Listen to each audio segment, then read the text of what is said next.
I can't believe it's been nearly 300 episodes since we began. Where's the time gone? Martin, what's wrong? Mr. Satsu, I don't feel so good. Come on, stay with me, man. It can't end like this. I see the light, and it's full of art, pianos, and baguettes. No, don't say that. Full of what now? Oh, the grammage haunts me. Farewell, Satsu. Martin, are you throwing your own rose petals at me? Maybe. Is this an elaborate way to tell me that you want to talk about Clair Obscur, Expedition 33, Game of the Year, 2025, en français? Is it working? Well, it would explain why I keep getting angry voicemails in French. Welcome to Chatsu... Stop that! None. Hello everybody and welcome to the first part of this 300 episode special. My name's Satsunami and joining me today is none other than mon ami. It is Martin McAllister. Martin, welcome back. Bonjour. I did 4 years of French at school and I remember nothing. So this bit's a complete goner. So I was actually going to ask you this because, yes, spoilers, the game we're going to be talking about today is indeed French. But yeah, I was wondering if you'd actually taken French in school because, and this is how old we are, because back in the day it was either French or German you took. None of the Spanish anymore. No. Yeah, so were you a French learner as well? I was. Plebeian. And I've been to France multiple times. I've driven through it, not just like the tourist destinations, I've driven through it multiple times, and usually there's a point and it kind of tends to work. To be fair, I was the same in China. I was like, this. Yeah, thank you. Yeah, because remember we used to have activity week in school, and it was like, if you were lucky, some kids got to go to France or Europe or places like that. And it was like, a lot of the kids going over were using their standard grade French. And it was like, je voudrais une pomme. What is it? Not pomme de terre, that's potato. Pomme de frites. Pomme de frites, that's it, thank you. Now the learner has become the master. I know food. Oh, the professeur. Yeah. But yeah, it was like, I honestly wonder, you know how when you go to the Highlands here and you see the wave of tourists, do you think it's like in France, they see the wave of school kids and they go, oh no, we're going to get asked about Pomme de Frites. People are going to ask me what my favourite school subject is. J'habite en Écosse. We know you live in Scotland. You have a flag wrapped around you. You keep singing ABBA. World Cup reference. Anyway, the World Cup is long over by the time this episode comes out. I can't believe that Spain, I can't believe that Argentina won. Around that. I too love Messi, and I love Spanish player here. I'm not going to lie, every Spanish player's just left my mind. I'll put on the spot. It's like, oh yeah, Mbappe. Oh no, he's French. And speaking of French and getting out of tough situations, today, as I said, we are indeed celebrating 300 episodes of Chatsunami. I mean, technically this is the 299th episode of Chatsunami, but because of the topic and because it's so meaty, or yes, as the French would say, grosse tête. If you got that reference already, I'm so happy, and if you didn't, I apologise. But before we get into the subject, honestly, it is amazing, isn't it, that we've nearly reached 300 episodes. It's, yeah, unbelievable. I don't like when you say, well, it's the time gone, because then I have to think about it, but yeah, you've done an incredible job. 299 episodes plus a whole bunch of other stuff. Consistent output, that's where the time has gone. Is that your elevator pitch for the podcast? Pretty much. If I ever get stuck in a lift with, I was about to say Joe Rogan then, I was like, no, I don't. Actually, he can pitch the podcast to us. I thought you were going to say Andrew. If I get stuck in a lift with Andrew, I'll tell him about the podcast that he's already on. You ever heard of Stop, Drop and Roll Initiative? Andrew, if you're listening to this, I'm so sorry. 299 episodes, yeah, unbelievable. Where has the time gone? Yeah, in all seriousness, it's been an absolutely fantastic journey. I mean, from podcast awards to being invited to Fan Frontier and all the Comic-Cons and things. Yeah, it's been absolutely fantastic, honestly. Do you know, I was genuinely trying to wrap my head around what we could talk about for the 300th episode celebration. And, you know, I thought, could we do a Q&A? Could we do this? Could we do that? And then I decided to dive into what I call the void, aka the backlog of games that you keep recommending me. And I decided, because it was between you and, of course, the friend of the channel, Wonko, who was saying, oh, you should be playing the game we're going to be talking about today, Clair Obscur, Expedition 33. But yeah, it's honestly, I mean, it's only been a year, granted, since it came out. But yeah, out of curiosity, before I dive into my thoughts and everything, what was your experience with Clair Obscur? See, when you heard about it, were you one of the first adopters of the game, or? Yeah, I was pretty early on. I'd seen the trailers and stuff, and I was kind of like, yeah, that looks interesting. But I think I have like a low, we've discussed this before, but I get interested in lots of things. I have a low critique rate, so if I see something that's interesting, I'm like, oh, cool. But then the chances of that actually converting into purchases is quite low. So Clair Obscur, it looked cool. And then I think within the first week of it coming out, it's one of the newest games that I've ever picked up. So I think I had it within the first week of it coming out. And simply because, we'll probably dive into this a bit more once the episode starts proper, but so many people were saying it was how it was a love letter to Final Fantasy, specifically Final Fantasy X, which is one of my favourite games. And yeah, we'll jump into the Final Fantasy stuff a bit more, but we've had the conversation in the past about Final Fantasy, and you said to me, what Final Fantasy games do you recommend? And typically I turn around and say Final Fantasy VI and Final Fantasy IX are my favourite games of all time. Do not play a Final Fantasy game in 2026. They were very much of their time, I think, just in terms of gameplay, quality of life. I do think the 2D ones have held up better than the early 3D ones, but typically I would struggle to recommend them because they're gigantic games. You kind of need a guide to play them. They released during that time where they get packaged with a guide, so you had to spend an extra tenner. No internet back then. The graphics were weird. The games were very experimental. There's a lot going against them, and I feel like as soon as people started saying this is like the modern love letter to Final Fantasy, I was like, I need this game because I can now recommend, when people say to me, what Final Fantasy game should I play? I say Expedition 33, and then I have to do that entire spiel. But that was kind of my experience with it, and I picked up. I loved the game. I'm very excited to talk about it today. I recommended it to absolutely everybody, including yourself, and it actually made it out of the backlog void. Yeah, surprisingly so. Or Le Void, as the French call it. Duolingo is doing me a solid here. This episode's sponsored by Milligan. But yeah, I don't know what compelled me to buy it, because I think I'd finished, I can't even remember what game, but I'd completed the latest game, was on my backlog, and I thought, oh, right, okay, I've got Expedition 33 kind of in a periphery vision. Maybe I should go and buy it. So I ordered it off of Amazon. I decided to play it, and I instantly fell in love with it. Initially, I wasn't sure what to expect, because I don't know about you, but see, when you start a new game, and especially a big game, do you get a kind of trepidation going into it? You know, like you have to learn a whole new mechanic set and everything. Maybe not trepidation, but I do get what you're getting at. Yeah. And I think especially you more than me on this case, but for other games, when a game's been so hyped as well, I think sometimes that can make it almost worse. You know, because then you're like, oh, when's this game going to get to the amazing bit? You know what I mean? Like, there's a bit of that as well. When are we going to get to the fireworks factory Exactly. moment? Yeah. Exactly. And I will talk about that moment because there's a few moments in this game. But yeah, there's like a mix of when you're starting the game, you're like, when does this come alive? And I think that's where that's trepidation. For me, it's like, I wasn't expecting it to be as amazing as it turned out to be. I played it before it won all the awards, but yeah, still you're sitting looking at this game, you're like, how long is this game going to be? And I found out it's like a swelt 30 hours, and I was like, oh, I like to hear that. I have to say though, see, when I fired it up on the PlayStation, and this is actually what sold it for me, and I'm a sucker for dramatic music, I'm going to be honest, but as soon as I put it in, one of these tracks, I think it's Alicia, starts playing, and it's just such a powerful and really enticing song. It's like, I know I've used the phrase siren song as a bit of a,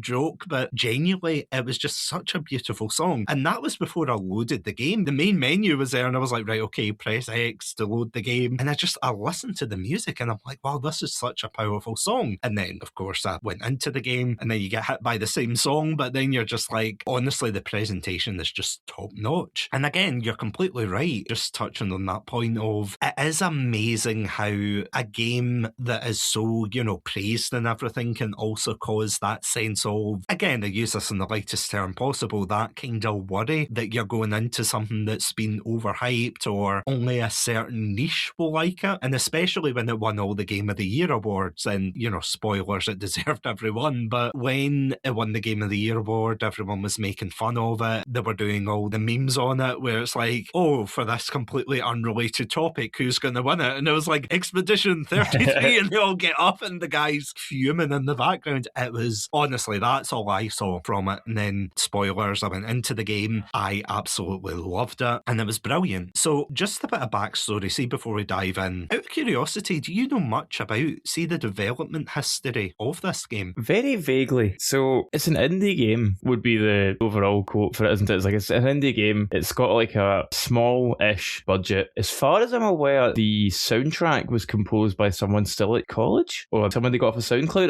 There's some weird story there. Yeah, no, you're completely right. They were off of SoundCloud. And this is the thing though, see for a game this massive and ambitious and everything, you would genuinely equate this to a modern AAA title. And I was so shocked to realise that it was an indie game. And I mean that in the best way possible, because, I mean, you know me, we both love an indie game, but this raised the bar. I feel as if this is like how people felt when they played Hollow Knight, things like that, you know? They're like, oh my god, this is more than just a game. Basically, it's art. I'm kind of spoiling my thoughts going forward here, but the game from start to finish is just a fantastic art piece. And the guy who made it, the guy's named Guillaume Broche, who worked at Ubisoft apparently. He worked initially in games like, I think it was The Division 2, and then he became and again, I want to say narrative director, but some kind of storytelling director for a mobile game for Might and Magic. I'm going to be honest, for a mobile game, I don't think he was getting job satisfaction from that. So he decided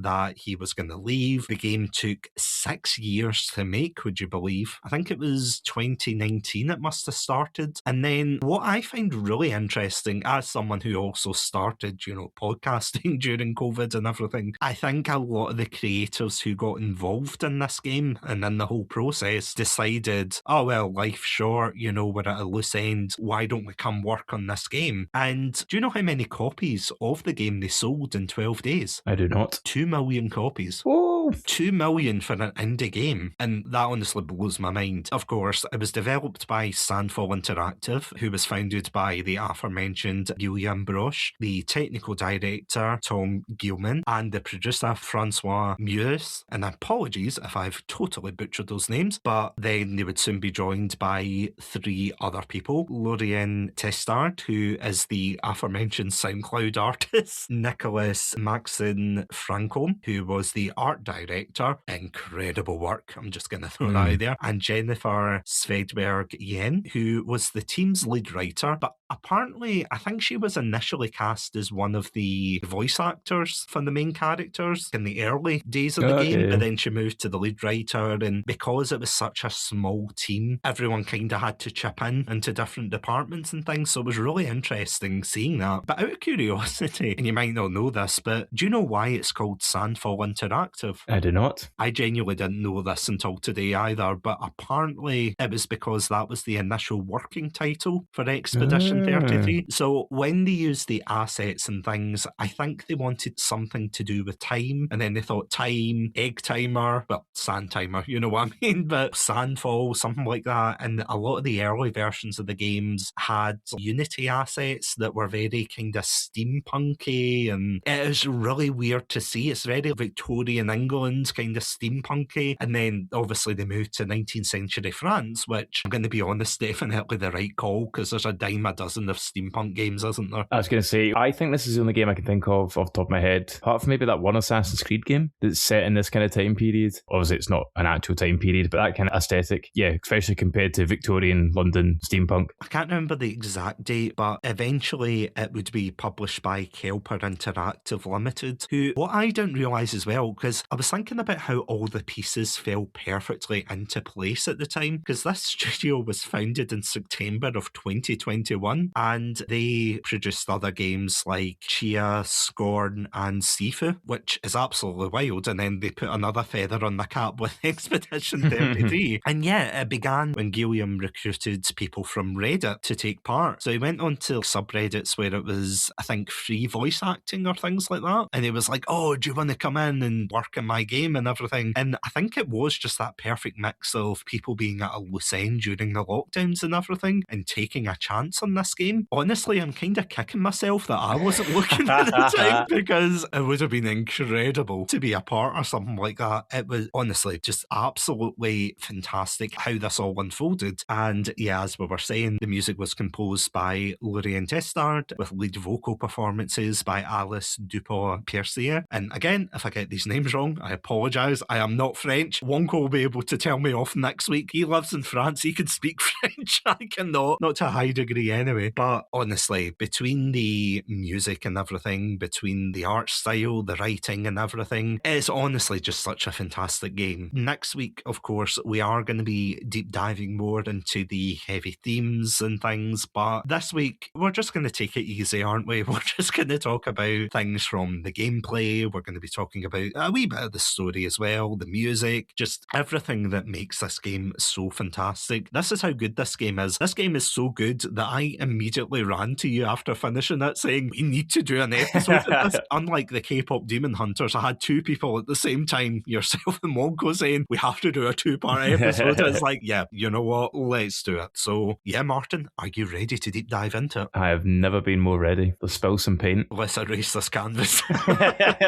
I'm ready, coach. Let me in. Let me into the painting. We'll be right back after these messages. Welcome to Satsunami, a Scottish variety podcast that discusses topics from gaming and films to anime and general interests. Join me, your host, Satsunami, as well as the rest of our Satsunami team for our takes on these very important pop culture topics. Sir, it's clearly a trap. I accept your bait! That happens 3 times in the film. Like every time that general goes, don't do this one thing, he goes, do you know what I'm gonna do? That's exact. It does as well. She had the pointy teeth. What was that about? She looked like Bilbo when he wants the ring back.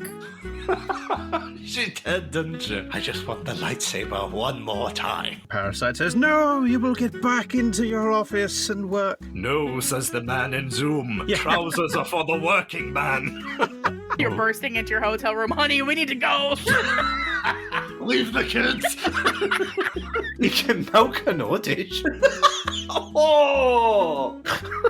That's the worst thing you've ever said in any of the episodes. If that sounds like your cup of tea, then you can check us out at our website, chatsunami.com, as well as all good podcast apps. As always, stay safe, stay awesome, and most importantly, stay hydrated. Stay classy and have a banana. This has been Satsunami.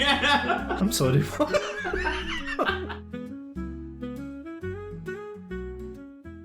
Want to know more about Scottish professional wrestling? The SWN podcast interviews the veterans and new faces of the Scottish wrestling scene. My name is Billy Strachan, and I've spent the last 8 years immersed in the world of Scottish professional wrestling, bringing enthusiasm, passion, and now I'm diving into the stories of those behind the characters around the country. Search for SWN Podcast on your favourite podcast platforms, YouTube and Facebook for audio and video interviews, along with bonus podcasts like Shark Dojo Series, SWN Live, and Entitled Wrestling Podcast by SWN. Visit swnscotland.com to find out more, or search Scottish Wrestling Network on social media. And we are back. So, Martin, I've got a question for you. See, before we go into this, how do you feel about the fact that this game plagiarised Super Mario 64? Oh, sorry, I should say going forward, there's going to be heavy spoilers. See, for the story and everything, genuinely, if you want to watch a walkthrough, if you want to go play it, please do. It is worth the effort, it's worth the time. But this is your one and only spoiler warning going forward. But yeah, anyway, back to Mario 64. Alright, the paintings, I get it. I see the vision. Well, between that and Logan's Run, take it Yeah, back. Lego Movie was my comparison. Oh yeah, I forgot you mentioned that. Yeah, Lego Movie being the perfect spoiler for it. One of the things, and I don't want to get too deep into this just now, but the whole Mario 64 thing is quite interesting because that opens the door to sequels, which is in a different way than maybe just the actual world would have been without sort of Super Mario-ishness to it. I assume this will be a lot about what you're talking about with Wonko, but I overall quite liked that twist, and I'm hoping it opens the door to more of the same. All joking aside, we will talk about it later, don't worry. But yeah, the story itself is just so fascinating, and it's one of these stories that it doesn't really ease you into it, does it? Or hold your hand. It's like immediately as soon as you load into the game, you start playing as one of the main characters, Gustav. We'll get onto that. And yeah, you see this vision of a warped Eiffel Tower, you know, it's all lopsided, it's twisted misted and everything. There's things floating in the air and whatnot. Immediately, you just get slapped with exposition. And I mean this in the best way possible. I don't want to be like an angry video game nerd being like, ooh, where's the hand-holdiness? No, I absolutely love it. You know, that kind of etherealness to it, where you start off in a town called Lumiere, which, again, is very similar to Paris. There's definitely Parisian influences in it. I mean, other than the Eiffel Tower, obviously, but I mean, the streets as well and everything, they're all fractured. Throughout it, you hear the other characters talk about this thing called the gamage and the fracture being the world was fine, and then one day, as the name suggests, it literally fractured, and you absolutely know nothing. See, before we get to what happens with the gamage at the very beginning, how did you feel? See, when you were first dropped in, what was your first impression? It's funny you mentioned the no hand-holding, because it kind of sets you up to think that is going to be hand-holding. That's kind of like the joke of the first twist, I think, in that they have you go around the town and you talk to people, and there's a funny joke where there's a guy in a bin and he gives you an item and you can pick items for the future. There's a mime, there's like funny stuff, and you get a little bit of tutorial on how to do the fights and how to move, and it feels like they are going to, like, in a world with this, and we'll teach you this, and this is a magic system. You know what I mean? It feels like they're going to do all that for you. And then cutscene number one, the most devastating cutscene ever to exist, and for the next 20 minutes anyway, it's the most devastating cutscene for the next 5 minutes of your life until the next one. Yeah. It's just a conveyor belt, isn't it? Yeah. But yeah, it really sets the tone for the whole game of this. Just when you think you've got the concept of what the game is, it shifts itself, maybe not in terms of like genre, but in terms of tone and seriousness, and that's exactly what it does here to such a fantastic degree. This was one of the first, as we were talking at the start there, I was saying about moments in the game where you begin to realise they are being serious about us being Game of the Year, and this was the first one for me, is this, ha ha ha, oh, it's a big celebration, bang, yeah, this is what the grammage actually is. I got a semi-spoiler for the beginning, not so much about that, but I asked Wonko, said, what's a gamage? He said, he translated it for me, and I was like, huh. So then I was kind of expecting it, thinking, right, okay, something is going to happen, because you know that way, I'm not going to pretend like I knew exactly what was going to happen here, but I had it in the back of my mind that something felt off about it. There was the brightness of the square and everything. People were partying. It was basically like a fair, you know, everyone was chatting away, and then, as you said, there's this kind of mix of seriousness looped in with this kind of sinister undertone, because there's one woman that you talk to who berates. So basically, when you're going through, a younger girl called Mael tells you to go see your ex-girlfriend Sophie, and you're like, right, okay, I'll go see her, and you're chatting away, and they're very serious because they're saying, oh, Sophie's gonna die soon and everything, and I thought, oh, this is actually quite heart-tugging, as it were. And then you go and meet her and you're like, oh, they're a really sweet couple. But then you go to the square and you meet people who start berating Sophie. Well, rather one woman who says you should have had babies, you know, and everything. And it's like, whoa, what's her problem? Obviously, you find out very soon why she was saying things like that. But yeah, you explore the square. I will admit, I missed the mime the first time I played this. And I was looking up, you know, the walkthrough for where to find the mimes. Yeah. And it was like saying, oh, there's one in Lumiere. And I'm like, oh, how do I get back? You don't.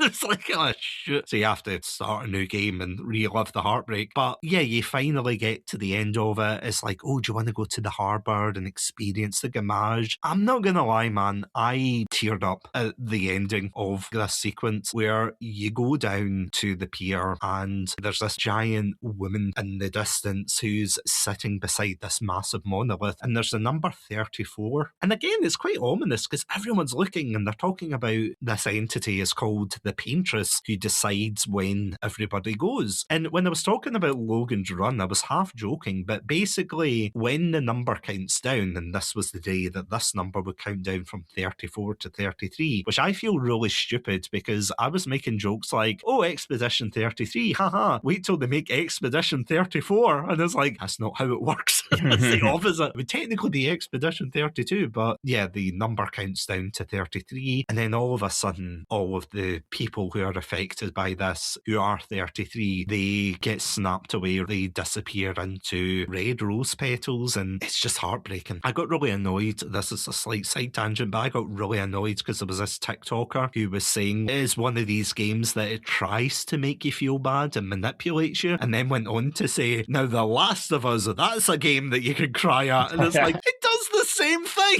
It's like, I hate the argument, and like Yeah. whether it's games or people also want about Pixar being like, yeah, Pixar's trying to make you sad. It's like, yeah, that's called emotional response. Yes, correct. That's what you want from movies in that's games. why do you I'm not? here. Yeah. Like I want to feel an emotional response. Oh, look out! This game's trying to make you happy. Oh, Damn right it does. friend slop, As I go to play Sonic Adventure for the Yeah. 50th time. Sonic slop, It's nowadays, let's face it. happy slop. I know, sorry. I was going to say something in McDonald's meal, happy slop. But no, in all seriousness, how did you feel? Were you in the boat of tearing up or just emotionally gut punched? Oh, totally. It's like such a shift. You know what I mean? So it was. I think I just kind of sat there. Once you can start playing the game again, I was just like, what the was that? So, I mean, you're not wrong.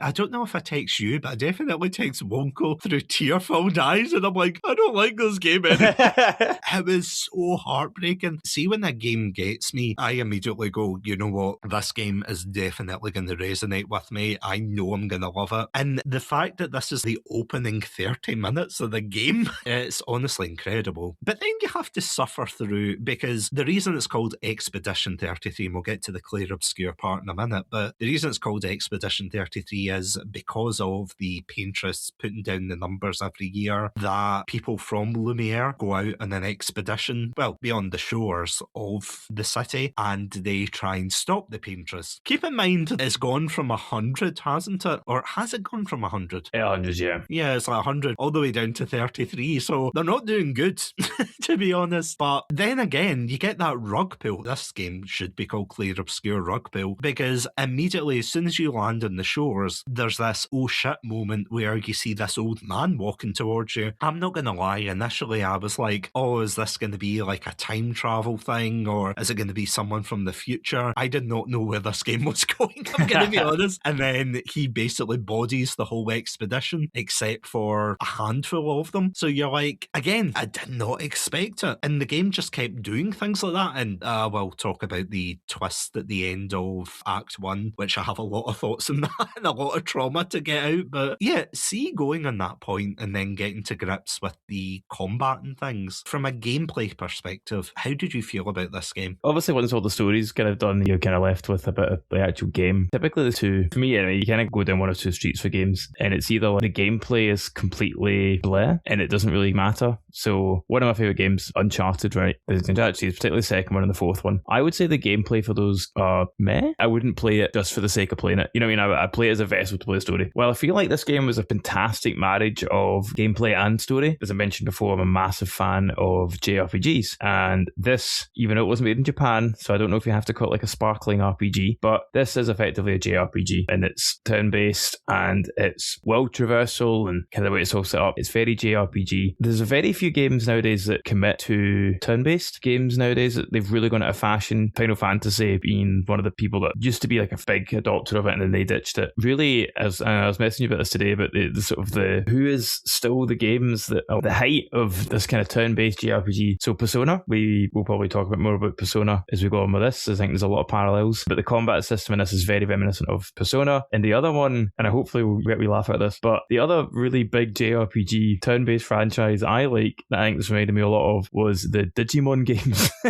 Right? And there's a lot of similarities between how that's kind of set up in this, but I think the gameplay is immaculate. I think it's possibly the best turn-based game outside of maybe Final Fantasy X is the only one I can think of off the top of my head that's better. But as I kind of mentioned, I was like predispositioned to like this game. So I'd like to hear your thoughts a bit, because I know you're not as much a turn-based guy than I am, so I'd like to kind of hear your thoughts on the gameplay. Oh, you're talking to a Pokemon champion here. I mean, come That's on. true. Pokemon is like the most simplified version of It that really kind is. of style. I mean, I have played quite a few, mainly creature collectors, I have to say, because I'm a sucker for that. My God, I sound like such a hipster being like, I've played a lot of indie ones, like Ova Magica, Temtem, Cassette Beasts as well. Love Cassette Beasts, 10 out of 10 game. But you know, those kind of games where it's like very static combat. And that's the way I was kind of conditioned to play these types of games, you know, turn-based games. So whenever I got into a game that had turn turn-based combat in it or whatever, I was like, right, okay, this is it. You stand there, you get hit. A bit like British warfare in the 1800s.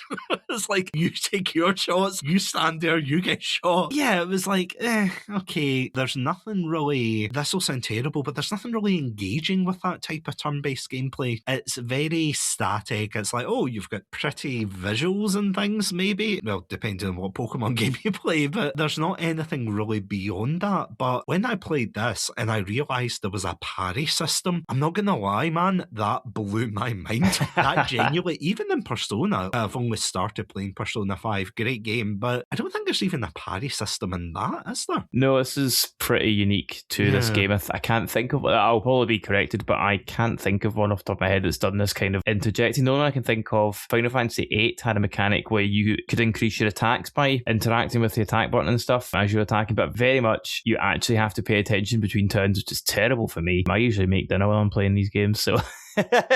Yeah, it's like playing it with one hand, just spamming the A button, being like, attack, attack, attack. You know, whenever you have to grind for levels and things. Whereas you're completely right, with this one, you have to actively parry. I mean, you can get hit if you want, but you're not going to have a good time. I'm going to be honest. Honestly, it genuinely blew my mind. I was like, wow, where has this game been all my life? Because it makes you feel like an active participant. It doesn't make you feel as if, right, okay, my turn is over. Hit me with your best shot. What are you going to do? Blast me with an energy beam, says man who's about to get disintegrated. But it was honestly game changing, literally game changing for me. The only thing I kind of got mixed feelings in is with every act, they seem to bring in more mechanics, don't they? I don't know about Act 3, but definitely between Act 1 and 2, it's like you think you've got a handle on the game, and then in Act 2 they introduce new characters, they introduce gradient attacks as well. Yeah, what were your thoughts on that? Do you think it was well paced in terms of gameplay? Yeah, I think so. I'd kind of got used to the gameplay loop, so as soon as they started throwing things in, gradient attacks, you text me about this at the start, but the timing is very slightly off on it. I will admit that. That's like something I think they didn't do a very good job of introducing the concept, but I did like how they kept adding things and adding like status effects and various things, and then when the DLC came in, that had different status effects. I think they did a good job of consistently adding to it in a way that I want these games to get more complicated as I play it, because I want to feel smarter. You know what I mean? Like, oh, I've mastered it, I'm now super smart, which is like a big appeal of turn-based games, is to make you feel like you're doing something. And yeah, so I actually really liked the added complexity. My sort of feeling on that, not so much the complexity, but I didn't like the Dark Souls free boss mechanic of like every enemy had to then wind up in a really peculiar way and psych you out and do like a wee dance before it hit you, so that parrying things got harder and harder. But I don't know how else they could have done it, so I accept that as the drawback of the gameplay. You know what I mean? Like, that's an acceptable thing. That was my main complaint with the combat, because certainly when it got to the fight with the paintress, for example, she's like tearing the world in half and throwing things out, and there's meteorites going off, and there's, at one point it just intentionally zooms out the camera, which I thought was a really funny way of making you, that's like a very rhythm heaven kind of gameplay loop of, no, you just can't see what you're doing, that's how you're gonna have to deal with this and stuff like that. I think it's funny. I don't think it always works. Funny you should mention that, because I was actually asking Wonko, because obviously he's on next week, if he would like me to mention anything in this episode, and I was saying like, what do you think about the general gameplay, that kind of thing? And again, he's very much in the same camp as you. He was saying it's an overlap between Persona 5 style combat and Sekiro, and he asked that exact question. They said, is it secretly a rhythm game in disguise? Yeah, you know, like WarioWare or something. Rhythm game. You're completely right though, because it is trying to get the parrying down. There's times where I was playing it really late at night, maybe later than I should have been, and you get into that kind of flow state where you're just like tap, tap, tap, tap, tap. Okay. It's like, you know, doing Kaylee dancing in school. It's like that, tap, tap, 1, 2, 3. But it's like kind of getting into the groove and adapting, but there are definitely some enemies that were just an absolute nightmare for that. One of the worst ones, and I don't know how you feel about that, but you know I can't remember what it is, but you know the ice monster that you fight with Minoko, or rather, you fight for Minoko when you first meet him, and it's like the Stalic or something. Bang, bang, bang, bang, bang, bang, bang. Yeah. No, but it's like, he goes to stamp his foot down, but it's like at a really awkward angle. I could never get the first one. I could get all the other ones, but I could never get the first one. And I was like, God damn it, I hated fighting them. I tried to go for them for the first. You see me making a beeline towards them, feeling like, I'm going to get you, me. But yeah, I see what you mean. I feel as if there was a very heavy mix of them. Cries and Simon. That's the one downside of the parry mechanic, because I actually think they did a really fantastic job of the whole combat. And when you do introduce something like a parry system into turn-based games, you do have to crank up the punishment for not doing it. You mentioned about you can not parry, but your health does not last. You are set up to dodge everything. And especially when you mentioned like Simon, but especially when you start reaching the end game, it's like if you don't parry the combo, you're dead. It's a one and done. You get 2 chances out of 15 hits to miss, and that's it. Well, a normal turn-based game, it simply doesn't work like that. Like you've got health to last out. I understand how they got there. Like I'm not mad. Please don't tell them I'm mad. See, out of curiosity, and I'm just thinking back to Pokemon again, because this is something that I found quite interesting, that you're only allowed 3 particular characters to fight with. But see, if they die, then it automatically sends out, well, if you choose, it automatically sends out the reserve team. How do you feel about the fact that you can't just change them mid-combat? Yeah, it's a funny one because the developers spoke a lot about Final Fantasy X, and this will come up a lot because Final Fantasy X is what I would say the closest in terms of the combat. In Final Fantasy X, part of its makeup is it allows that to happen. It wants you to swap characters in and out, and what that game does is each character has certain skills that are unique to them. Very similar to what Expedition 33 does, but certain monsters can only be damaged by certain characters, or like certain skills can only damage certain monsters, sorry, to give it fair. So say you get a random encounter and there's a monster that's flying, well, you need to then change around your characters to get someone out that can hit the flying monster. That's kind of like how that's set up. So yeah, once they started adding the party members, I was like, oh, that's obviously how that's going to be. But yeah, they didn't really do that, which I thought was unusual. Typically, if I lost a boss fight and the main team went down, I would usually just resign. I think very rarely would I send in the reserve team, because if I'm not playing as a reserve team for a boss fight, it's because I don't want to. I've already picked my tactics. But with that said, the fact that you only have 2 people in the reserve team means the tension is on when they get sent in. The boss maybe has a slither of health left and you've got 2 characters, and those were some of the moments I loved the most. One of the most memorable fights in the game for me was, is it the duelist? He's called the guy with the 2 swords that you fight after the bridge collapses. And I was down to one character. I think it was her name CL? CL, yeah. CL. I was down with just her. She had like 1 hit left in her, and I just managed to get off the right amount of moon shots, whatever you call them. And that was what won me the whole fight. And I remember that because that will remain probably my favourite fight from that whole game, because it was so tight. So yeah, there's pros and cons. If I'd been able to switch in and out characters, that tension would never have been there. What was kind of your feelings on the reserve team? Yeah, initially I was a bit disappointed that you couldn't, but at the same time, I thought it was a cool mechanic because it forced you to commit to those characters. It wasn't just like, you had to learn how to play them, like especially with the different variations, with CL, as you said, you've got the Twilight ability. I think you've got the Moon and the Sun foretell. I want to say it's foretell. I'm going to be honest, I still don't know how it works. I was just like, there's a trophy you can get or an achievement where it's like, use 20 foretell in 1 move or something like that. I had to look up a guide because I'm like, I still have no idea. I'm at the end of the game. I have no idea how this works. And I was like, oh, brilliant. No idea, but amazing character. You've got Lune, who is basically like a witch.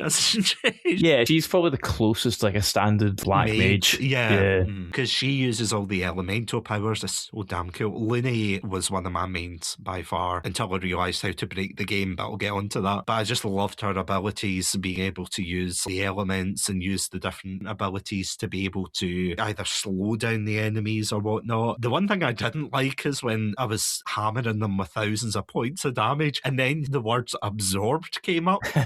No. Yeah, that is such a cool mechanic when you hit them and then it's like, oh no, they're the same element, so it's healing them, it's not hurting them. Oh no, you have to rethink. And I thought that was amazing. You also have Mael, who she uses more of a rapier sword and she can get broken. I have to admit, initially I thought she was quite weak at the very beginning. Boy, was my face red at the end of the game. Yeah, she's probably the best character in the game by miles. Yeah, she's the reason I bet Simon. I'm not going to sugarcoat it. I had to break the game in order to defeat him, but we will come on to that probably later. You've got Minoko, who has such a interesting mechanic where he collects the creatures of the worlds, which are called Nevrons. He collects their feet and he absorbs their powers. Initially, I was like, what is going on in this game? Because I have to say, see, when I first met Minoko, I initially was like, I don't know, another character. Oh, he's quirky, all right, he's got a son. And then as soon as he joined the party and you got to see more of his character, I was instantly hooked. I was like, you know what, Minoko, you come over here, you're part of the family. I'm trying to think of who else. I mean, there's Verso / Yeah, Verso and Gustav. Okay, we've got to talk about the Gustav in the room. Can I admit something to you? And again, this is a massive spoiler, so you've been warned, but I did not realise they were going the way they were going with Gustav. I did, though, read a spoiler stupidly. Well, a half spoiler, because I was trying to figure out, you know, when you go to the Gestrel village, and Gestrels are basically like the Klingons of this world. They're just warriors that always want a good fight and everything. Well, they're a cross between that and BAMs, essentially. But there's a thing where it's like, you know, when you talk to some of the merchants and it says find an expeditioner. Yeah. Did you ever figure out how to unlock that? Because I can never figure that out. Well, I assumed it was getting Verso. So it pops up if you've lost Gustav and you're just buying stuff for Gustav, or if it's stuff for Verso and you don't have them yet. Ah, right. So it's whatever one you don't have is what it was complaining about. So I looked it up stupidly, and all I saw was that Gustav perishes. It didn't tell me any more than that, and I was kicking myself going, oh, he dies. It must be this heroic sacrifice at the end of the game. That was my headcanon. I'm not going to lie. I was like, right, okay. So then you get to the end of Act 1 and you meet another character called Eski, who is actually on my keychain for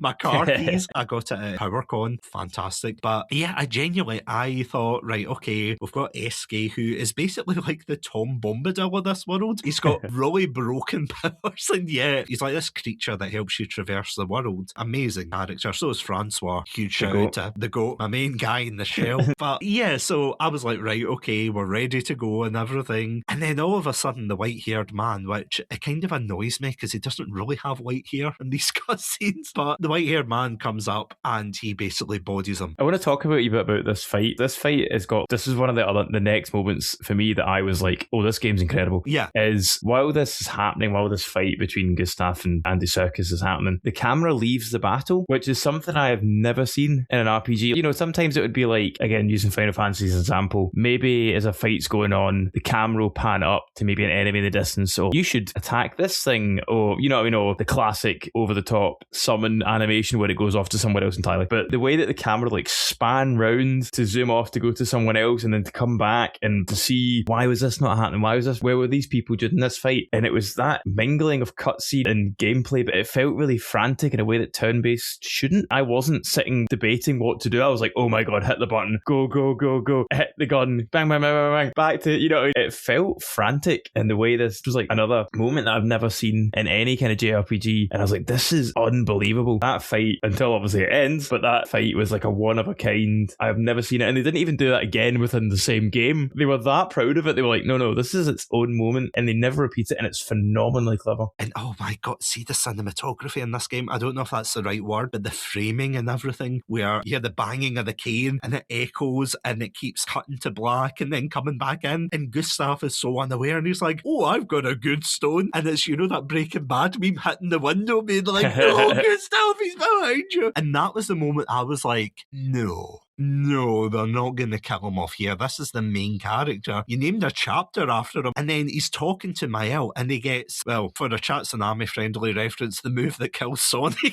He gets impaled by this beam of energy and Mael gets trapped in this bubble of energy that she can't escape, at least for now. And I was devastated. It kept punching me down and I couldn't get up. And again, it's like Mael's yelling at him, oh, run and everything. And remember what he quotes, it's like, when one falls, we continue and everything. And he does like the anime move where he holds up, because he's got I haven't really mentioned that, he's got like a prosthetic arm that you can use an electric kind of punch. You have to charge it up and everything. He charges it up and he punches this mystery villain, as it were, at the time. And, you know, it comes up with 0 XP. And the other thing I was thinking was, this guy's got a skill tree, so he can't die. He's got a skill tree. Yeah, again, he does the whole, you know, dramatic push and everything. And then he gets impaled impaled by this new antagonist. And, you know, he's just yelling at him saying, why are you doing this and everything? And he just doesn't answer back. He has that smug look of superiority, to quote Star Wars. But he's just looking at him like he's dirt under his shoe. And he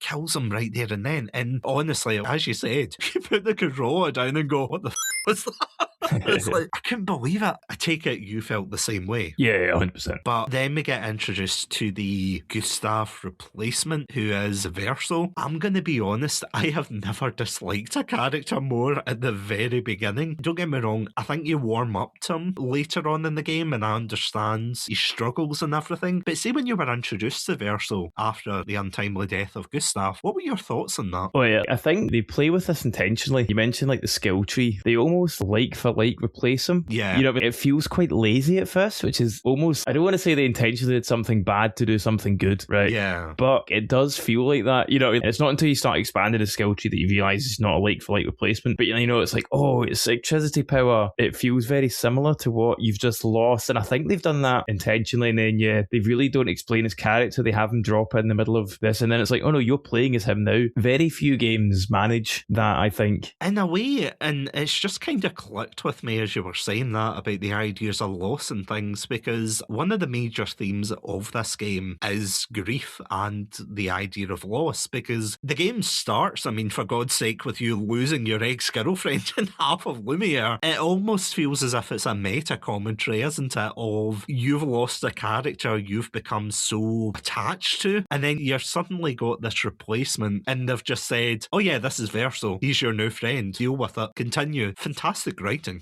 100%. So typically I don't like protagonist replacements in games. I can't really think of many games that do it well. And I know obviously like Red Dead Redemption, Grand Theft Auto, probably the ones that most people would kind of point to, they do a good job of it. But typically I'm not a huge fan of that. But what I think they do very well in this is you are allowed to dislike them because your party is built up of characters that you like already. You know what I mean? So you've got Mael and Lune that you already like, and Esquire's there as well, you like him, and then he starts to vouch for Verso, and the other characters probably come round to like him at the same time as you do. You know, and there's a lot going on where, like you say, that kind of meta thing where they've done a really good job of pacing it in, and then it also helps that Verso's got his own story that unfolds as you go along. Like purely gameplay wise as well, like he fits in the exact slot that Gustav left, and that's a fun kind of meta thing as well of his relationship with Mael and so on with that. They played a very risky, one of many risky ideas in the game, and I think they absolutely nailed it. Yeah, see, to be honest, that's probably one of the only minor criticisms I would have with the game with Verso. There are some moments that I would say they kind of stumble in the execution of them. Again, not enough to strip it of Game of the Year or anything like that, or to be like, oh no, it can't be because of it. But there's some clunky moments, I want to say, mainly with the party kind of just accepting them and adopting them like a stray cat. Like Minoko, I can understand. I mean, look at him, he's Minoko.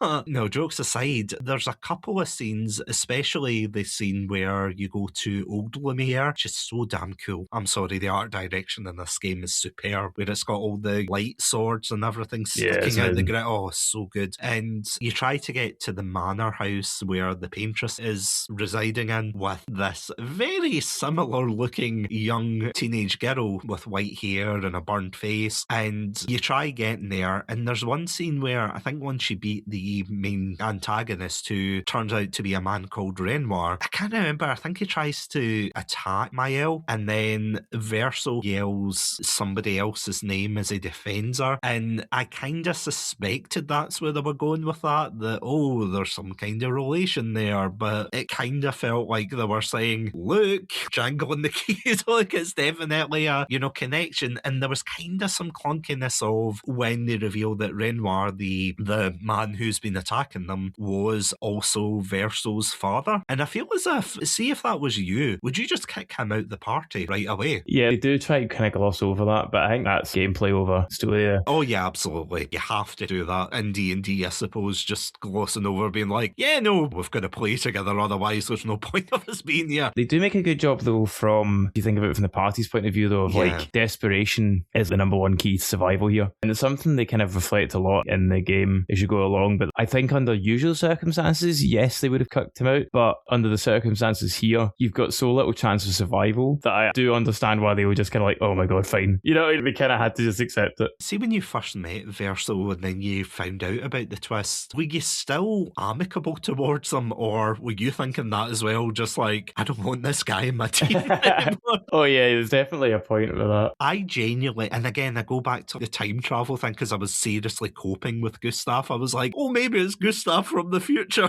I did think there was something because, like you said, they jangle the keys with Alicia and Mael. My assumption was there was a lot of doubles. That was kind of my version of that. So yeah, I assumed that if she was a double of her, some kind of doppelganger or some kind of replacement, then Gustav and Verso were the same person. That was a very similar thinking to me. Speaking of doppelgangers and things and storytelling especially, I want to briefly touch on the music again because, let's face it, the music is absolutely fantastic, and the very first song that you hear is Alicia, who is the name of the white-haired girl, and spoilers here, but you find out later that that is like a double of Mael, but you don't quite know why, you don't know what's going on here, and trust me, we'll get to that. But in the score, what's quite interesting is apparently for the song Alicia, the language that they use is a made-up conlang. Have you heard about this? Vaguely, yeah. There seems to be a bit of debate about this because some people say that the language is Occitan, which is like a language derived from French and maybe a bit of Spanish and Italian, you know, it's like a kind of offshoot of a Romance language. But then other people say, no, it's just made up and everything. But what's brilliant is when you find out later that Mael is exactly the same as Alicia, you hear Mael's theme and it's one big spoiler because it's all in French,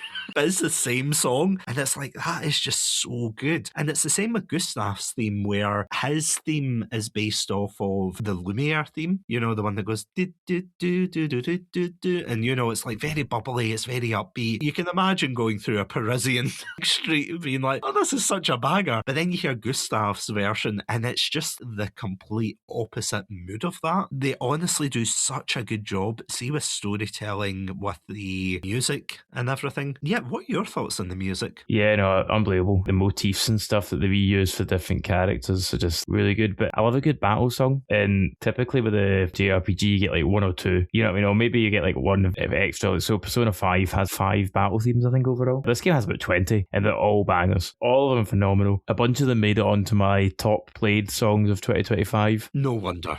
Because, yeah, just, I was putting the game down and going to the gym and just putting Simon's theme on and stuff like that. That is so good. So I've been listening to that quite a lot recently.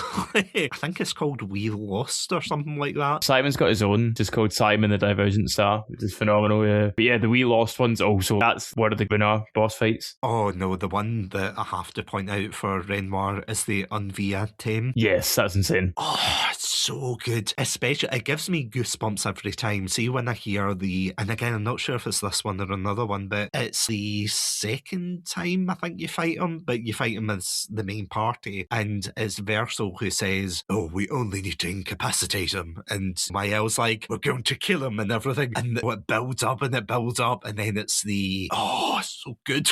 And what I adore as well is, I don't know how you feel about this as well, see, when you hear a song and you think, oh, that's a banger, I don't necessarily understand the lyrics because it's in a different language, but, you know, I think it's a banger, and then you look up the lyrics and you're like, my god, this is just given a different dimension, because the song Unvia Tem is, I think it translates as a life to love you or something like that, and it's basically like a love ballad between two grieving parents. I cannot emphasise how good this song is. Honestly, Lorraine Testard, you are a master at this. This is gorgeous. It is fantastic, and I will get to that in a minute about the significance behind it, but it's beautiful. Between that, between the, as you were saying, the Simon theme, it's weird because there's few games that I can think of where I listen to the soundtrack and I think of specific moments from the game. You know, when you listen to the Simon theme and then you can hear that character's voice whisper in his ear saying, rise, your enemies are awaiting you and things, and it's a dramatic build up again and you're like just popping off essentially. One thing I think they do really well. I'm a big sucker for this style of music, but see when you do orchestral but then you put electronic under it, that's kind of the sound they achieve with the underwater songs. There's this very robotic kind of technical sounding stuff under it. It's not like the forefront of the music, it's still very much that violins, very violin heavy, very French sounding music, but then under it there's this, I don't want to say Daft Punk because I feel like I'm just quoting French things now, but there is that very electronic thing under it that's constantly going off. The one that always sticks in my mind is that one of the underwater themes, it's just like a popping sound, it's like boop, boop, boop, boop, boop, do it, and it's like such a good little motif. It just follows the song around, and I just love it to bits. So yeah, I think while they do amazing at the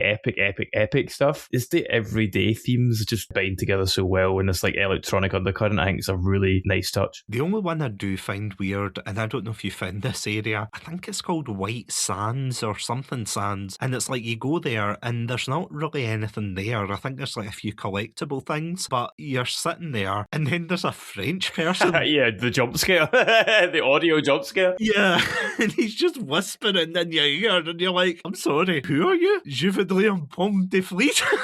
I don't know what you're saying. So I asked Wonko what he was saying. He did not have kind words to say. It was like, it's just a French guy just saying slam poetry.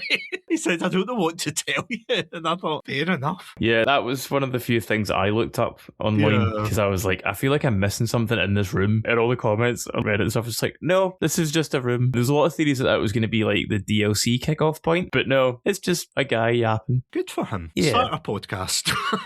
But I have to say, that is one thing I love about although I didn't appreciate the change in perspective, that really threw me off. See, the first time you go into the overworld and everything, I don't know how to describe it, but it drastically changes the way you move around and everything. And I think I texted you at the time, I'm like, is my game broken? Like, why am I in this really wide perspective and everything? It was like, no, that's supposed to be it. Yeah, so I'm going to briefly jump into this because this is one of these tributes to JRPGs, and that was like how they would move around the world map. So they tried to modernize it. So like typically if you play the old Final Fantasy games, it's big character, little surroundings. I think it is a really weird and off-putting, and I think that's intentional. So much so that my wife walked past when I was playing, she went, oh, that all looks like it's not real. And I thought that was such a brilliant, I wish she'd known. This was before I found out the twist of Act 2, but almost like the whole world of the game is not hanging together properly. And I think that's such a great, whether that was intentional again, but yeah, I really liked that. Visually it is very weird, but I think it's another example of them taking something from an old JRPG and modernizing it. So that's that very overworld stuff, but now you've got actual movement options, you can see enemies. It's like a really good combination, I think, of trying to get that we're traveling great distances, but we're representing that rather than actually making you do it. Because that is one of the things in this game that I genuinely appreciated, that although it was off-putting to begin with, that it encourages you to explore. Whether you get something cool or you get a French man doing poetry in your ear, you know,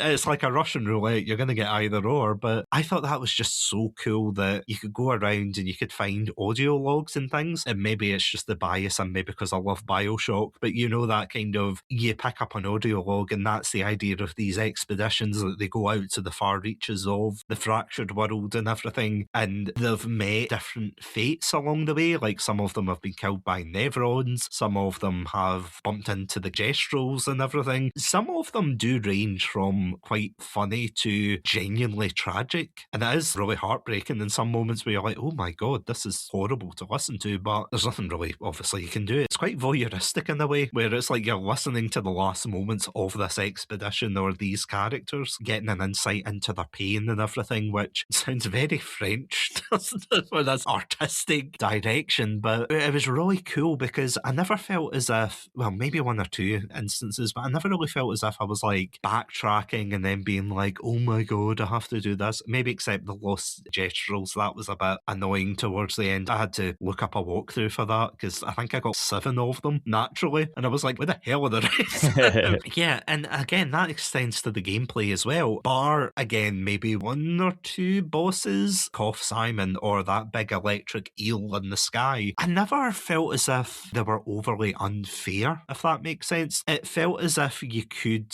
come back to it, or you just had to get better better at the parrying system. It made you feel as if I want to do this, I want to overcome this. Yeah, and I think something just to kind of touch on something else you mentioned, just to kind of tie us together, but talking about exploration, and one thing this game does really, really, really well is the punishment for failure is so low, which it almost contradicts the story in many ways, but the actual punishment for failing at the game is pretty low. So you get the death sat, you get the sad death scene, whatever, but you can explore without fear of losing hours and hours of work. You still get punished for it if you come across an enemy that's 20 levels higher. Again, this is like another classic Final Fantasy bit of nonsense. There's Final Fantasy V, there's a bit where you go underneath a castle and it's like end game level enemies. It doesn't tell you it's going to happen, and if you didn't save in the last 2 hours, unlucky, you've just lost 2 hours of progress. Well, this game, you will stumble across enemies and they highlight the chromatic enemies to you early on. Like, by the way, if you fight these guys, you're probably going to get your ass kicked, but you can beat them at any level. You can do this, and like the parrying thing lets you do that. You can fight enemies that shouldn't be in your level, but the consequence of failure is we punt you back 5 minutes. You know, it's such a good risk reward. You never feel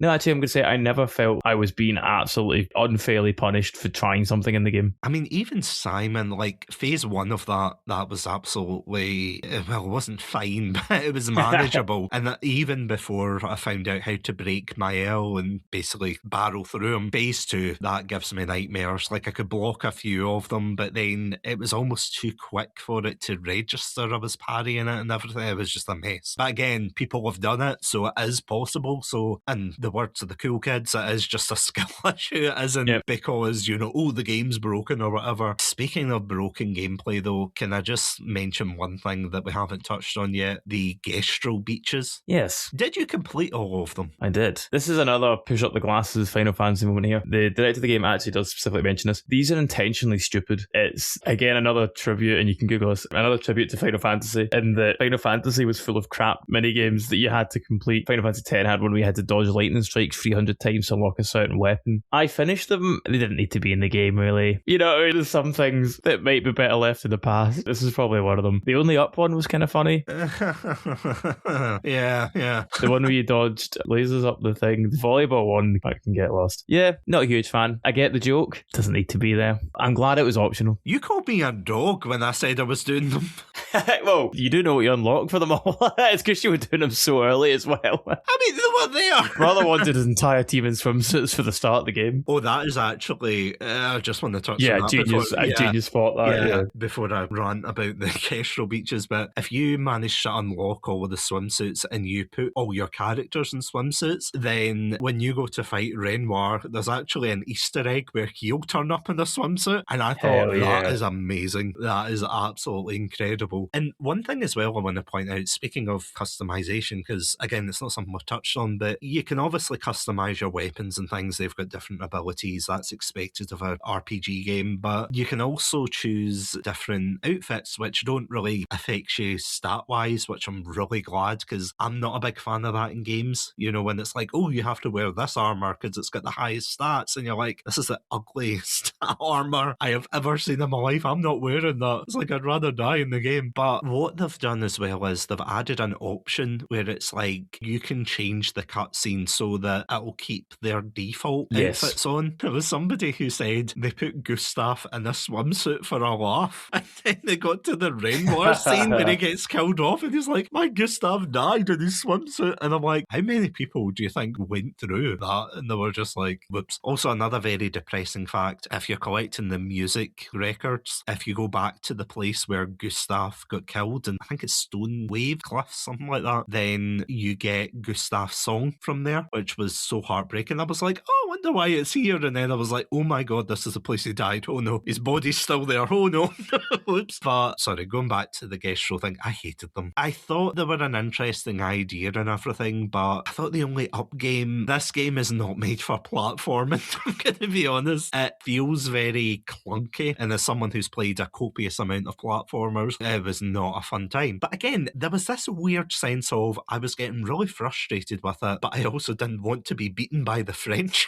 So I was like, you know what? I'm going to persevere with this and I am going to beat them at their own game because I did not want to lose. And that is the whole game, isn't it? It's like you might get beaten down a couple of times in the game, but you don't want to just stay down. You want to get back up again. Literally, when you finish a battle, the message when you click X or A or whatever, and it says next or any variation. In this game, it says we continue. For such a small detail, that is so powerful to be like, yes, we continue. We are going forward. Whether you got absolutely wrecked in that initial fight or not, it's just such a great touch. And the small details in this game, just chef kiss, absolutely fantastic. The amount of times I cackled at the way it fades out into slow motion, especially Mael using either the Grammage or the giant sword spell, which I forget its name, but either of those two, it would go into slow motion and you would just see the enemy disintegrating, and I cackled so much with that. You guys can maybe cover this in more detail in your episode, but the first time I used the Grammage attack, the thought of Mael just doing it to someone and the other characters from Lumiere just being like, what did you just do? And she's just disintegrated this person out of the canvas. It doesn't even tell you how much damage it does when you kill them, which I always thought was hilarious. And then I think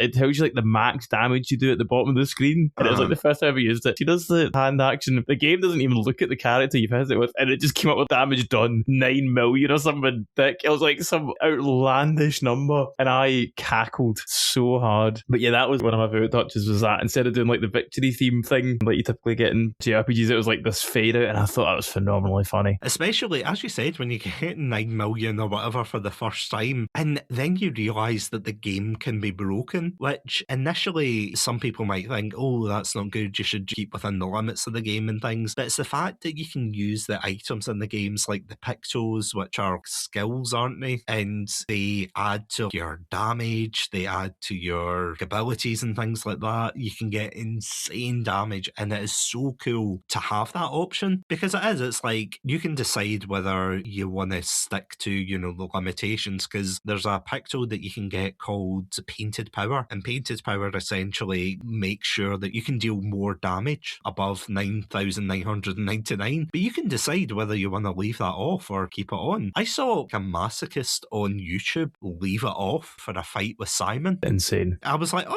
right, cool, he's fighting Simon. 9,999. I was like, you maniac. That is horrifying. Honestly, again, I never felt anything was unfair. And what I find funny, sorry, you were saying about the Gamage and everything. See, if you do New Game Plus, I think you take those abilities with you. And it is so funny at the very beginning being like, oh yeah, we're going to fight the Lamp Master or something, or we're going to fight Francois. Gamage. What?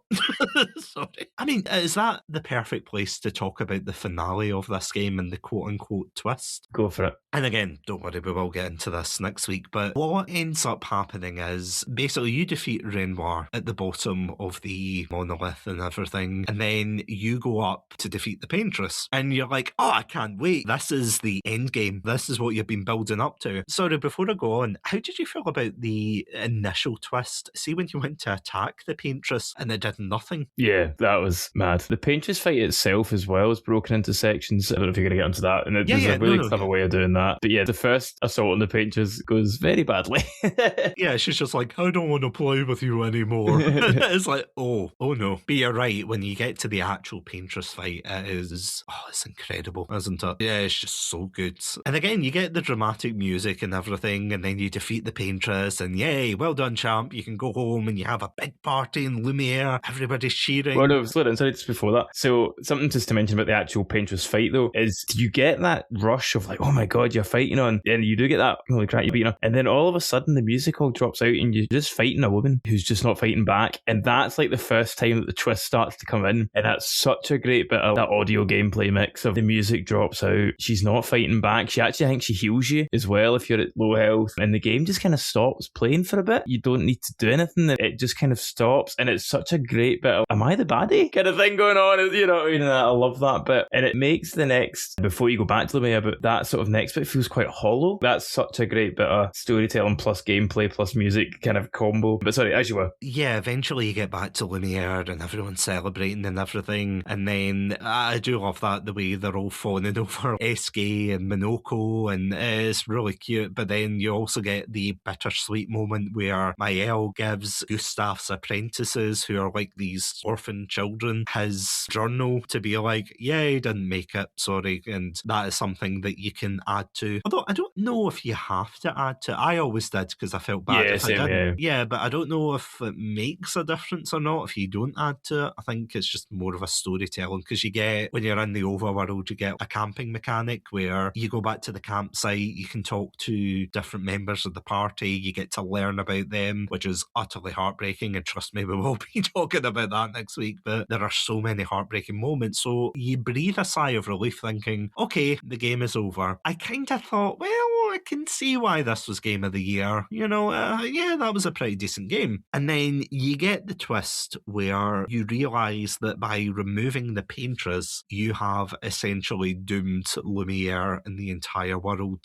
completely. And you get this through a letter that Alicia, who is the white-haired girl and the sister to Verso, she basically admits this to say, oh, by the way, you've unleashed something far, far worse. GG, good luck. And then it's like, wait, what? And then you find out the twist, and yeah, the whole city just gets wiped out in an instance. Everybody gets gamaged except for Mael, and I think Mael, Verso, and maybe Minoko, I think Eski's still there, but definitely Mael and Verso are there. It is just, again, pulling the rug.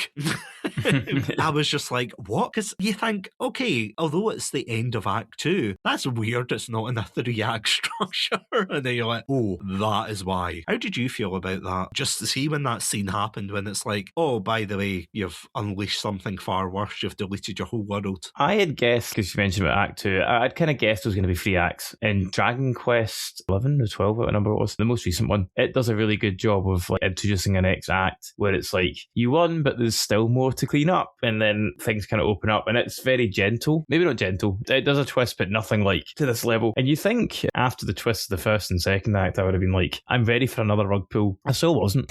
I actually was like, I was angry. I was like, oh my god, why? I've done all this. Like, I've stopped all this. Why is that happening? I was like, anger and bafflement and just like all sorts of emotion. Yeah, it was a very confusing. And then the game takes you out into the quote unquote real world, so we're due to believe. And it's clever how it slows everything down. And it's like, you really have to sit. Here's the big twist, but we are going to make sure you understand this twist. Again, it's like a slap in the face. You're like, yeah. I'm sorry, what? Because you're right, you get pulled out into the real world and you get told before the grand gamagening, as it were, yeah, you find out that this whole world that's been created, and again, as you were saying, there's a reason why everything feels very Alice in Wonderland-esque, only with more creatures that are going to rip your heads off, but it feels very fantastical and everything. And then you get dragged to the real world and you get dragged into this big mansion, which you've been visiting a version of it within the canvas, and there's this character called the Curator who helps you, who, not a good being, but we will get to that. But you play as Alicia, and she is completely different from Mael. She is very withdrawn, half of her face is burned, she struggles to speak, she's very introverted, compared to her sister anyway, who is very outspoken, very brash and everything. And then you get into the deep lore of this world has people called painters who can create these worlds, but they're also at war with people called writers. It is honestly, it's like such a fantastic twist, but at the same time, I genuinely didn't know how to feel about it, because what ends up happening is Alicia goes in to try and save her mum and dad because they're both kind of frozen and they are fighting each other in the canvas. And the reason they're fighting in this canvas is because their son, Verso, was killed in a fire in the real world. So Aline, who is the mother / matriarch of this household, she basically takes, I think, one of his canvases and just paints her family into it and lives this kind of deluded life, that, oh right, I've got my family in here, but then her actual husband tries to pull her out of it, so she traps him at the bottom of the monolith and everything. And it is just such a powerful piece of storytelling, because then it really hits you that all of this grief that you've been feeling has been building up to this point. And especially when you listen to that song in Vietnam, where, oh my god, that's the love ballad between Aline and Renoir, who are two sides of this very grieving coin, as it were. There's no real, see, when you get to that reveal, did you realise, oh, there's no real antagonist in this game anymore? Yeah, they actually almost have to, not scramble, but they do almost have to get Renoir back up really really quick. You have to get him back up and running very, very fast to get that almost antagonist role back again. Because yeah, it is very much everyone has their own story and everyone has, as you're talking about the grief, but different ways of dealing with grief. Yeah, it's quite a fun, not fun might be the wrong word, but it's a very clever way of doing it to then have to not backtrack, but he's the villain, but you still understand why he's in the situation he's in. Just touching on something you said earlier, the reason that you have duplicates of the characters is because Elaine has created this almost false family within the canvas. What I think is really clever, and it's the way they kind of play off that Maya doesn't actually get that revelation because she accidentally gets reborn and has to start a life from zero, which I think is a really clever get out of jail free card for like why she doesn't understand the plot, why she's the protagonist of the game. But yeah, she basically lives out an entire life in the canvas while this is all going on in the real world. She's completely none the wiser up until this reveal as well, which I think is quite a fun way of bringing you along for the twist. It's very much, you're not seeing it from the canvas inhabitants' point of view, where they've just found out their world's not real. You're not finding it from Versal's point of view, who already knew all this. It's from her point of view as she gets revealed to her. And it was like the only way this twist could have possibly worked was guided from her point of view. And yeah, I thought that was a stroke of genius. Oh no, absolutely. And it builds up to the finale so great, where Renoir is trying to plead with his daughter and say, listen, I have to destroy this canvas because it is just a walking tomb, essentially, of Versal's life. And even Versal makes a big point about wanting to, well, not leave the canvas, but basically he just wants to die. But something I haven't brought up, that he is immortal in this canvas. He literally cannot die no matter what happens to him, which is kind of a meta commentary, I suppose, in gaming. But I think he's like,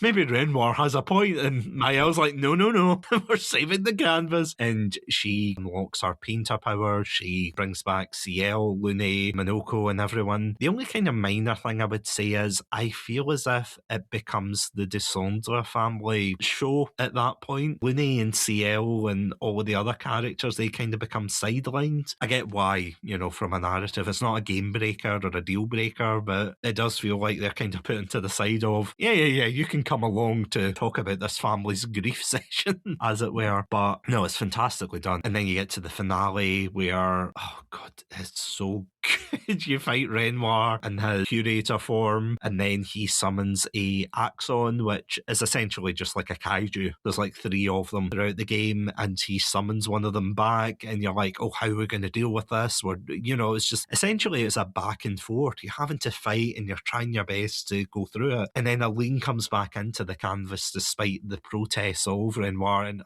that is so good. The fact that she transforms into her paintress forms and she just punches the Axon in the face. Well, I mean, did you have a hell yeah reaction to that? Oh yeah, by this point the game is just throwing it out. You're in it for the finale. It's going hell yeah. I see the game playing and I say we. And I've got to ask, before we wrap up and everything, what ending did you go for? Because I didn't realise this was an optional ending game. But I don't know if I'm going to tell. Really? Maybe I'll keep it to myself, because I assume you two are going to discuss it next week, and if you can save your reveal for then. All I want to know is, do you agree with this, that there's one ending that is objectively worse than the other? Yes. Okay, right, that's fine. We're on the same page then, because I played through both of the endings, and yeah, there's one that a lot of people were really defending, especially on Reddit and things, and I was like, how did you get to this particular conclusion? It is absolutely crazy, to be fair. But honestly, see, if we talked about the story and everything, this could easily be like a good 4 or 5 hours worth of content. But as a summary, what are your overall thoughts, see, about this game? And I know obviously you've been talking about it, but what are your overall thoughts of this game, and why should people play it today? I think it's the perfect JRPG. It's come at an age for us where the people who made this game grew up playing the games that I love, and they've taken everything that made those games great and they've modernized it. I often struggle with recommending older games because I feel like you had to be there for a lot of stuff. People bang on about Mario 64 being the greatest platformer of all time, and it's just not. It was when it came out, it's just not today. It's Battle in Wonderland.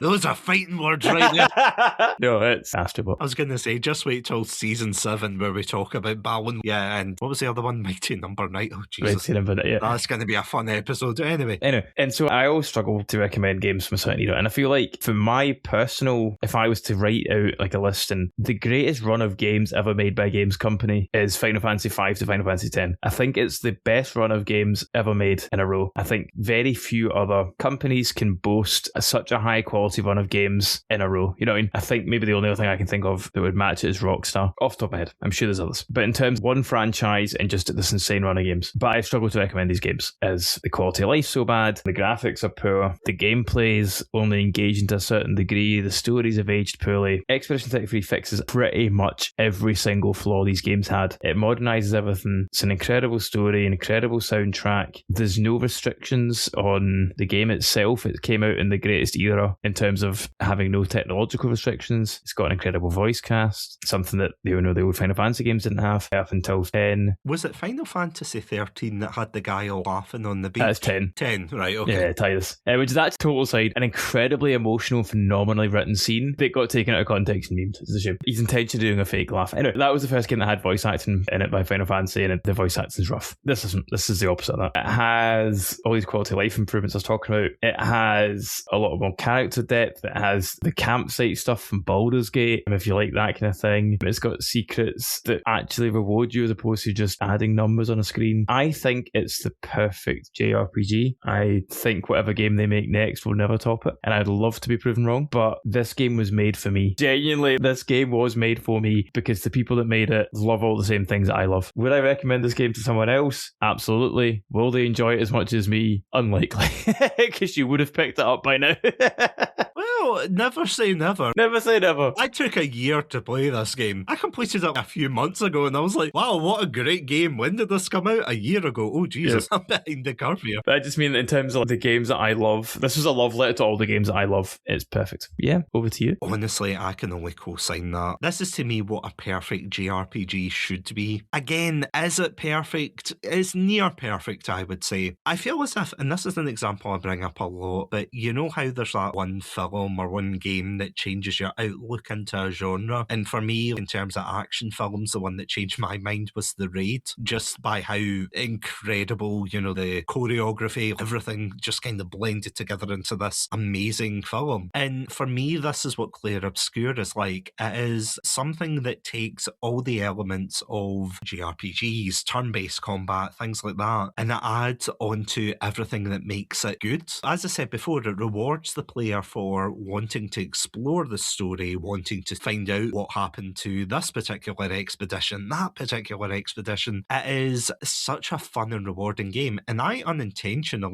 ended up getting the Platinum Trophy for this game, and the only reason was because I checked the list and I thought, well, I've only got a few left. What's a few more hours? And I was so shocked at that I'd played through this game and I wanted to 100% it, because it's something you said to me. You said, yeah, you should really 100% this game, and I thought, yeah, I'll complete the story, it'll be fine. But because at one Game of the Year they announced DLC, so you had Versus Drafts, which was definitely a lot more comical. It was kind of candy monsters, and it's basically his childish imagination, and it is so well done. Except that I can't remember the name of it. It's like Barapapa or something. It's a move I hate with a passion. Basically, I think it actually translates as candy floss in French, and that really blew my mind. I was like, oh my god, they've done it again.